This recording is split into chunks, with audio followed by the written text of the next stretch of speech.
so exciting to be joining you guys tonight. It is a beautiful night here at Hawkins Field. It's crazy to think about, but after tonight's game against Indiana State, there is only one more non-conference game left, and I'm sure that's wild to think about for you guys.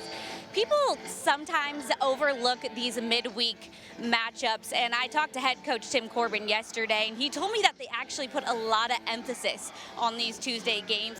Yeah, you guys talked about how great some guys are doing tonight at manufacturing runs. Well, I asked Coach Corbin about Sunday's game when the offense was on fire, and he says when this team is sparking on all cylinders, they're going to use the middle of the field. They're going to battle in the pitch count. Well, guess what? Mac Rose's home run, it was a direct result of that, and we've also seen Braden Holcomb use the middle of the field twice today.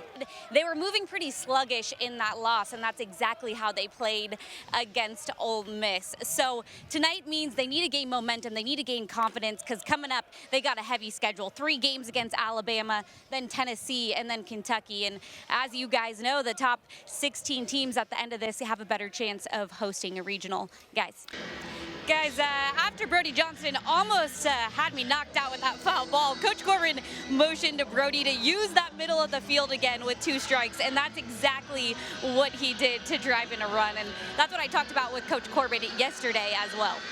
You guys have been here a while, so I'm sure you've seen many special moments like this one, but I was talking to Coach Corbin about the standing up against cancer when they were at Ole Miss, and he said it's one of those moments in the season that really unites your team.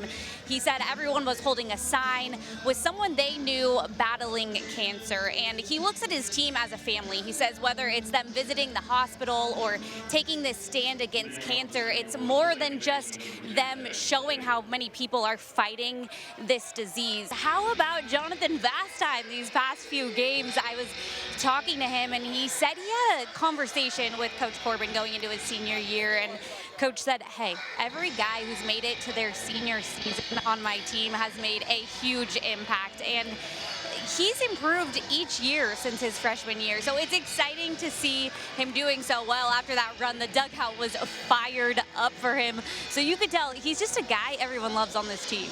Riley Nelson, this guy just slides under the radar. He's leading in almost every offensive category, slugging, on base, walks, but from Canada to Texas to Vanderbilt, he quite literally wears his roots on his sleeve with the Canadian flag stitched right here.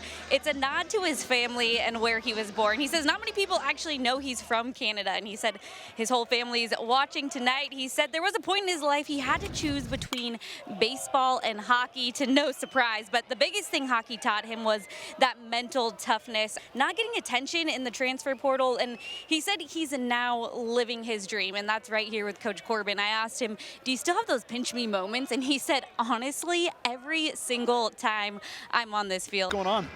You guys were just talking about Austin Nye and how you like how he's getting these strikeouts, using a variety of pitches. Well, I was talking to one of the assistant coaches today, and they said that's exactly what they love about him, the 4 different pitches he uses in his game. They also said they love his mentality as just a freshman. And guys, looking out on the field, I would not guess this guy is a freshman, how he handles himself. Talk about a full circle moment. When Riley Nelson was playing summer ball, he lived with a teammate he barely knew, and that teammate was Vanderbilt pitcher Ethan McIlvain.